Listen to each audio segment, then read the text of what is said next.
নমস্কাৰ বন্ধু বান্ধৱীসকল, দেৱজিৎ ব্লগলৈ স্বাগতম জনাইছোঁ। আজি মই আপোনালোকক জনাব বিচাৰিছোঁ যিকোনো PDF ডকুমেণ্টৰ পাছৱৰ্ড কেনেকৈ ৰিমুভ কৰে অনলাইনত, সম্পূৰ্ণ ফ্ৰী। তাৰ কাৰণে আপোনালোকে লেপটপৰ মাধ্যমেদি বা ফোনৰ মাধ্যমেদিও কৰিব পাৰে।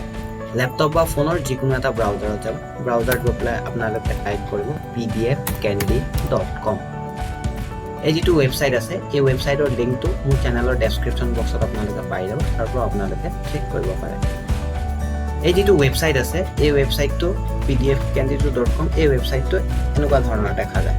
যিহেতু আমি PDFৰ যিটো পাছৱৰ্ড আছে, পাছৱৰ্ডটো আমি ৰিমুভ কৰিম, তাৰ কাৰণে আমি আহিব লাগিব আনলক PDF।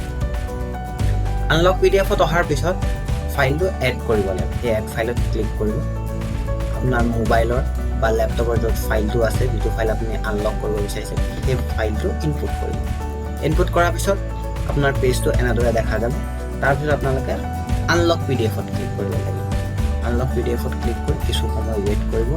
যিটো আপোনাৰ PDF হয়, সেই PDFৰ পাছৱৰ্ডটো আপোনাৰ ইনপুট কৰিবলৈ আহিব।